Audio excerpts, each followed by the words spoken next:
Bonjour, merci d'avoir accepté cette interview. Est-ce que vous pourriez en quelques mots vous présenter et présenter votre poste en tant que chef de projet à l'antibiorésistance? Bonjour, merci pour l'invitation et merci de me donner l'opportunité de présenter cette instruction aux ARS. Donc, je suis chef de projet national à l'antibiorésistance au ministère des Solidarités et de la Santé, ce qui veut dire que je suis en charge du pilotage opérationnel de la feuille de route interministérielle pour la maîtrise de l'antibiorésistance dans son volet santé humain. Donc, en pratique, ça veut dire être le chef d'orchestre, assurer la coordination de toutes les actions de cette feuille de route, en sachant que j'assure également le pilotage opérationnel du PROPIAS, que vous connaissez bien, et dans ma vie hors ministère, je suis professeure de maladies infectieuses à Nancy. Alors, un petit aperçu de l'instruction aux ARS qui est sortie le 15 mai dernier.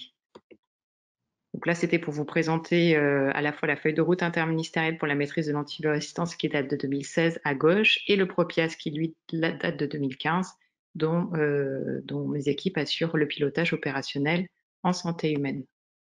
Donc là, sur cette diapo, vous avez l'instruction. Donc à gauche, l'instruction qui est disponible sur antibiotiques.gouv.fr et à droite, le guide réflexe qui est quelque chose de plus technique, qui est bien sûr corollaire de l'instruction et qui est également disponible sur notre site.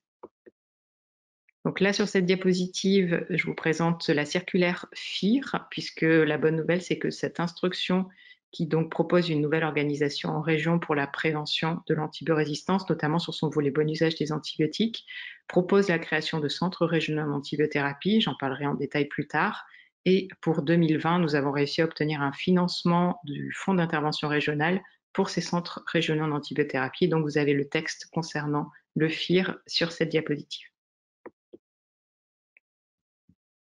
Donc, alors là, j'enlève juste le petit truc, parce que sinon je ne vois plus rien. Ouais.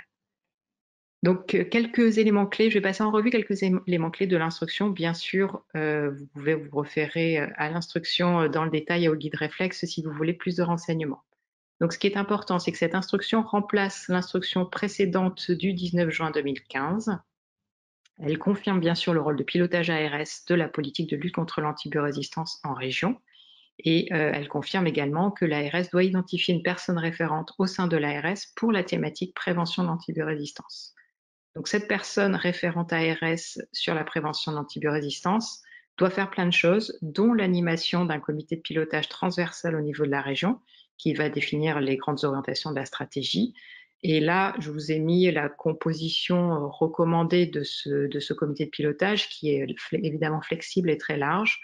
Donc, on recommande qu'il y ait plein de gens, à la fois du monde du bon usage et du monde de la prévention des infections, notamment des IAS, dans ce comité de pilotage régional. Et on indique dans cette instruction un objectif de baisse de consommation antibiotique en région qui est de 25% d'ici 2024. Donc, une baisse de 25% entre maintenant et 2024. Quelques également éléments un petit peu nouveaux dans cette instruction, c'est qu'on incite à une approche un peu One Health, une seule santé, donc santé humaine, santé animale et l'environnement, puisqu'on incite l'ARS à établir une collaboration avec les services vétérinaires et également une collaboration avec la direction régionale de l'environnement, de l'aménagement et du logement, donc plutôt sur le côté évidemment environnement ici, pour qu'il y ait un début de dialogue One Health au sein de la région concernant la prévention de l'antibiorésistance. On incite également beaucoup au partage d'expériences et donc on indique que l'ARS en lien avec le Centre régional en antibiothérapie dont je parlerai plus tard et le CEPIAS puisse contribuer aux échanges et puisse développer le partage d'expériences entre les acteurs de tous les secteurs de soins, à la fois au niveau régional, au niveau interrégional et au niveau national, avec une remontée des bonnes pratiques territoriales au ministère et à Santé publique France, notamment grâce à la plateforme des actions probantes qui est hébergée par Santé publique France. Et enfin, en annexe 1, donc dans cette instruction, il y a 2 annexes, et dans le guide réflexe, il y a 4 parties. Donc dans l'annexe 1 de l'instruction, il y a des propositions qui sont déclinées par action de la feuille de route interministérielle pour l'antibiorésistance, avec des propositions d'action qui pourraient être déclinées en région par les ARS et les différents acteurs régionaux. Donc dans cette diapo suivante, je vais faire un focus sur les principales nouveautés. Donc ici, les centres régionaux en antibiothérapie. Donc ces centres régionaux en antibiothérapie sont un peu le pendant des CEPIAS, mais sur le volet bon usage des antibiotiques. Et donc ils sont en charge de la stratégie promouvant le bon usage des antibiotiques, bien sûr sous la supervision de l'ARS. Donc, dans les régions qui ne disposent pas déjà de centres de conseil en antibiothérapie, que vous vous rappelez que les textes précédents mentionnaient déjà l'incitation à mettre en place des centres de conseil en antibiothérapie dans les régions. Donc, dans ces régions qui n'ont pas de centre sur le côté bon usage des antibiotiques, il est proposé aux ARS d'inciter à la mise en place d'un centre régional en antibiothérapie. Et dans les autres régions, les centres de conseil en antibiothérapie existants devraient évoluer vers un centre régional en antibiothérapie avec les missions qui sont définies dans cette instruction. Donc ce centre régional doit être constitué à minima d'un infectiologue et d'un généraliste. Ça, c'est vraiment l'équipe noyau minimale. Bien sûr, il n'y a pas que dans un centre régional. Les missions, c'est une mission régionale d'expertise et d'appui, notamment une mission stratégique sur le bon usage des antibiotiques, ainsi qu'une mission de coordination et d'animation de réseaux de professionnels de santé en charge de la mise en place des programmes de bon usage des antibiotiques.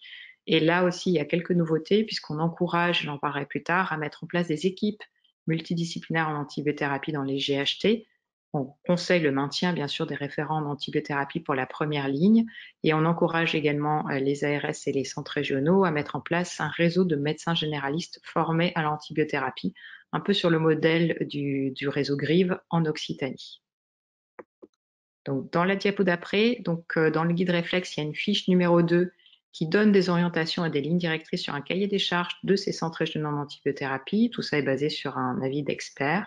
Donc, ça définit des propositions de missions qui, bien sûr, concernent le bon usage des antibiotiques avec 2 volets, des missions d'expertise et d'appui aux professionnels de santé et un volet coordination ou animation de réseaux de professionnels de santé en charge des programmes de bon usage des antibiotiques. Je n'ai pas mis le détail, mais là, il y a une longue liste de propositions de missions. On détaille également les compétences attendues et on détaille également des propositions d'indicateurs de suivi et cibles, puisqu'on encourage fortement ces centres à suivre leurs actions par ces indicateurs à la fois de structure, processus et résultats, et avec des cibles et des objectifs à atteindre. Ensuite, la nouveauté de cette instruction, c'est d'inciter les ARS à faciliter la mise en place d'équipes multidisciplinaires en antibiothérapie dans les établissements de santé, mais avec une action dans les 3 secteurs de l'offre de soins. Donc, on confirme que les référents d'antibiothérapie restent, ne sont pas modifiés par cette instruction, et on précise qu'ils assurent le premier niveau de conseil et de consultation ainsi que d'activités stratégiques sur le bon usage des antibiotiques.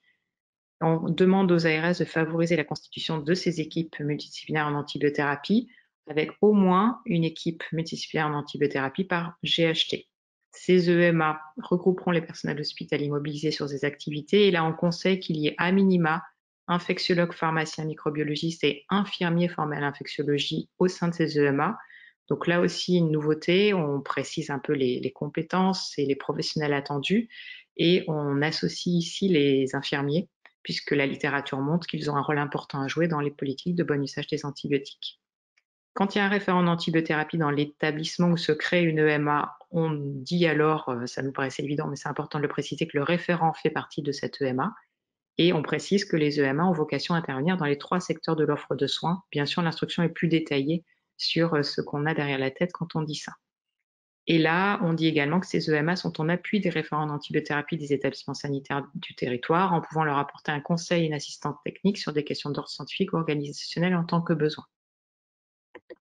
Donc là aussi, des choses très détaillées dans le guide réflexe, puisque la fiche numéro 3 précise les orientations et lignes directrices sur un cahier des charges des équipes multidisciplinaires d'antibiothérapie et des référents sur la base de la littérature des recommandations OMS et de l'avis d'experts.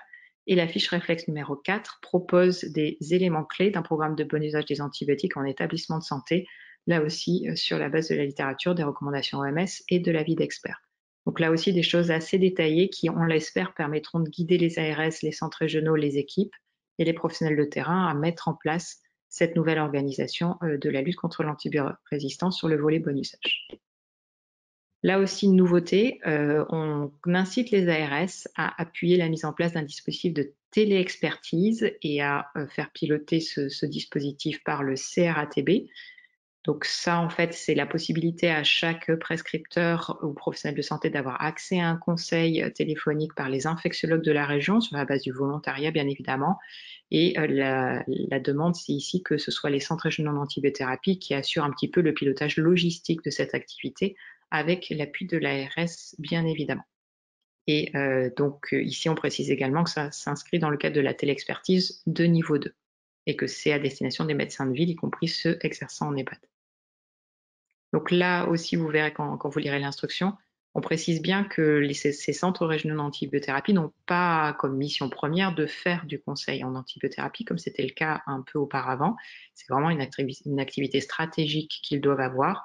Organiser la télexpertise est une de leurs missions parmi plein d'autres, mais c'est en s'appuyant bien sûr sur les infections volontaires de la région qu'ils vont organiser cette activité. C'est pas forcément, et c'est même souvent pas avec leurs ressources propres en termes de personnel.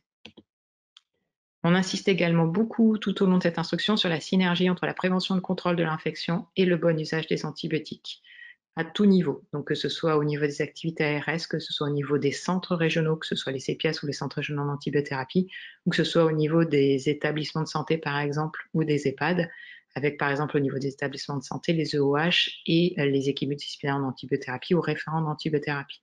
Donc on demande aux ARS de rechercher le partage et la complémentarité des compétences de chacun des acteurs, en assurant la synergie des CPIAS et des centres régionaux d'antibiothérapie. On précise que le CPIAS peut venir en appui du CRATB pour certaines actions pilotées par le centre régional d'antibiothérapie et vice-versa. Le centre régional d'antibiothérapie peut venir en appui du CPIAS pour certaines actions pilotées par le CPIAS. Tout ceci sous réserve d'un commun accord entre les deux centres. Donc on laisse de la flexibilité bien sûr aux acteurs régionaux. Dans le cadre des missions régionales, les deux structures d'appui, CPIAS et CRATB, doivent donc travailler au quotidien en synergie et en étroite collaboration pour lutter contre l'antibiorésistance de manière optimale, avec des interactions étroites et formalisées entre les deux structures qui doivent être encouragées par l'ARS, avec une proximité géographique. Donc on aimerait vraiment que ces acteurs travaillent vraiment tout le temps ensemble quand c'est pertinent, se voient régulièrement physiquement pour assurer une synergie de leurs actions. Et côté établissement de santé, on précise que les EMA exercent leur mission en étroite collaboration et en synergie avec les équipes opérationnelles d'hygiène. Dans toute cette instruction, quand vous la lisez, vous voyez bien que les missions des CPIAS et le rôle des missions nationales des CPIAS est inchangé. Bien sûr, il va y avoir une interaction forte qui va se créer, on l'espère, avec les acteurs du bon usage, mais les textes qui définissent les missions des CPIAS et les missions nationales ne sont pas modifiés par cette instruction.